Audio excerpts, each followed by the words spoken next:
ماں کا قرض اولاد کبھی ادا نہیں کر سکتی۔ ماں کے کردار کو افسانچوں میں الگ الگ انداز میں پیش کیا گیا ہے۔ محترم عباس ثاقب ایک کہنہ مشق قلم کار ہیں۔ ان کا ایک افسانچہ سنیں، دل تھام کر سنیں۔ عنوان ہے تعمیر۔ اماں، میں نے پتہ کر لیا ہے، 20 روپے کا ہے سیمنٹ کا بلاک۔ روز 2 خریدوں گا تو باہر والی دیوار چند سال میں پکی ہو جائے گی۔ کاشف نے چہک کر کہا،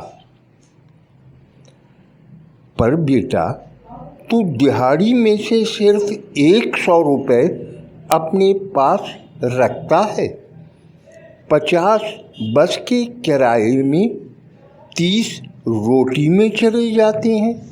تو 20 روپے میں 2 بلاک کیسے خریدے گا؟ تو فکر نہ کر ماں، میں 1 روٹی سے گزارا کر لوں گا، مگر اپنا گھر پکا کر کے چھوڑوں گا۔ تو پیٹ بھر روٹی کھا بیٹا، 1 بلاک کے پیسے مجھ سے لے لینا۔ کیسے دوں گی یہ میرا مسئلہ ہے۔ وقت تیزی سے گزرا، 1 سال پورے ہو گئے۔ لو اماں، پورے 100 بلاک ہو گئے، پر تیرے ہاتھ کیوں کانپ رہے ہیں؟ بلڈ پریشر کی گولیاں نہیں کھا رہی ہو کیا آج کل؟ وقت اور گزرا۔ وہ سوگ میں بیٹھا تھا کہ آصف آ گیا۔ اللہ خالہ مرحومہ کو جنت نصیب کرے۔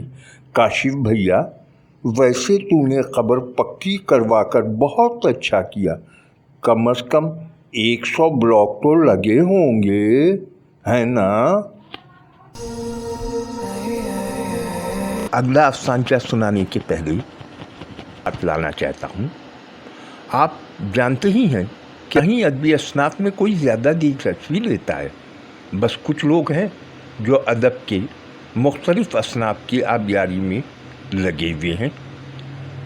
یہ چینل صرف اس لیے بنایا ہے کہ اردو کی اس صنف کو جسے نظر انداز کیا گیا، افسانچہ نگاری کی شکل کو احباب نے مست کیا۔ سعادت حسن منٹو نے جس شکل میں اسے پیش کیا تھا، اسی شکل میں واپس لانے کی جد و جہد میں مصروف ہوں۔ آپ سب سے استدعا ہے کہ اس کا حلقہ بڑھائیں، احباب کو ترغیب دیں کہ وہ افسانچے دیکھیں، سنیں۔ آپ سب کا ساتھ قائم رہے گا۔ اب چلتے ہیں اگلے افسانچے کی طرف۔ راجہ یوسف کا شمار ان قلم کاروں میں ہوتا ہے جن کے قلم میں جادو ہے۔ جب بھی لکھا، جو کچھ بھی لکھا، ایک اپنا اثر چھوڑ گیا۔ آئیے ان کا ایک نیا افسانچہ سنتے ہیں۔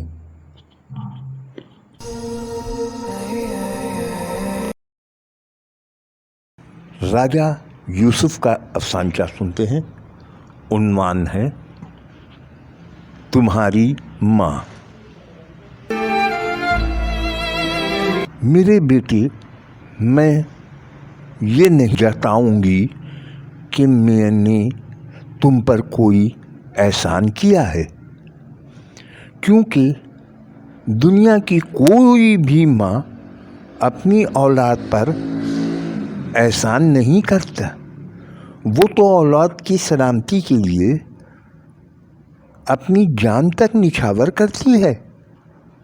جب تم پیدا ہوئے تو بہت ہی کمزور تھے، کئی روز تک اسپتال میں بھرتی رکھا۔ डॉक्टरों का कहना था कि तुम्हारा बच जाना मुहाल है। मैं रातों को जाग जाग कर अल्लाह के हुजूर सर बसजूद होकर रोती रहती थी, अल्लाह से तुम्हारी जिंदगी की भीख मांगती थी। तुम्हारे सरहाने बैठी मैं आंखों आंखों में कई रातें काट लेती। तुम्हारी सेहत, पढ़ाई, खुशियों और चाहतों के लिए हमने अपनी सारी जिंदगी कुर्बान कर दी। तुम्हारी पढ़ाई और आला तालीम के लिए अपनी सारी जमा पूंजी निछावर कर दी।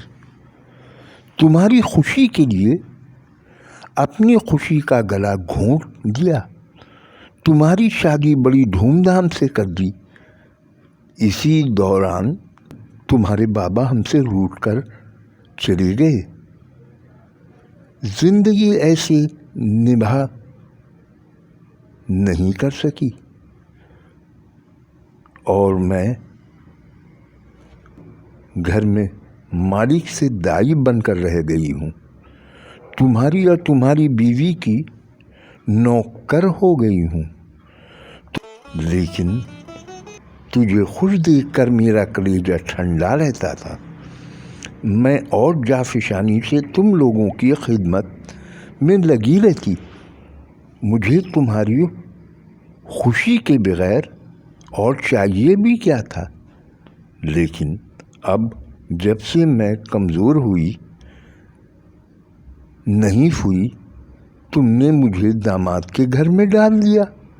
हालांकि तुम्हारे बाप के इंतकाल के बाद मैं अक्सर बेटी के घर जाती रही थी, लेकिन एक दो बार ही तुम मुझे वापस लेने आए थे। हालांकि मैं जानती थी कि तुम्हें और तुम्हारी बीवी को ऑफिस भी जाना होता है। तुम्हारे घर में मेरी ज़रूरत है। इतने दिनों से सफाई सुथराई किसी ने की ही नहीं होगी। घर में कामकाज और तुम्हारे बच्चों को संभालने वाला मेरे सिवा और कोई नहीं है। मुझे फिर भी खुशी होती थी कि तुम मुझे वापस बुला रहे हो और ये सोचती थी कि जैसी भी रहूँगी लेकिन अपने बेटे के करीब रहूँगी। मेरा बेटा मेरे बगैर नहीं रह सकता, मैं अक्सर दामाद से कहती और वो मुस्कुराकर रह जाता। लेकिन अब तुम्हारे बच्चे बड़े हो गए हैं। अब उनको या तुम्हारे घर को मेरी ज़्यादा ज़रूरत भी नहीं है, क्योंकि मैं नहीफ हो गई हूँ। तुम्हारे नए घर में झाड़ू पोछा भी नहीं लगा सकती। लेकिन बेटी मुझे यहाँ ही रहना है। मुझे कहीं भी डाल दो, लेकिन यहाँ से मत ले जाओ मुझे। बेटी मैं बहुत सारे दामाद के घर में रह सकती। हालांकि मेरा दामाद मुझे अपनी माँ की तरह रखता है, लेकिन जाने क्यों मैं उससे आंखें नहीं मिला पा रही हूँ। मेरे बेटे मैं जानती हूँ तुम लोगों को अब मेरी ज़रूरत नहीं है। इस उम्र में अब मुझे मर जाना चाहिए था, लेकिन क्या करूँ, मैं मरती भी नहीं हूँ। हाँ बेटे, एक बात बताना चाहती थी।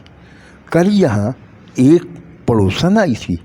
बातों बातों में उससे मालूम हो गया कि दुनिया में ऐसे कई लोग हैं जो मुझ जैसी कमज़ोर और बेबस माँ को रखने के लिए बड़े बड़े घर बनाते हैं।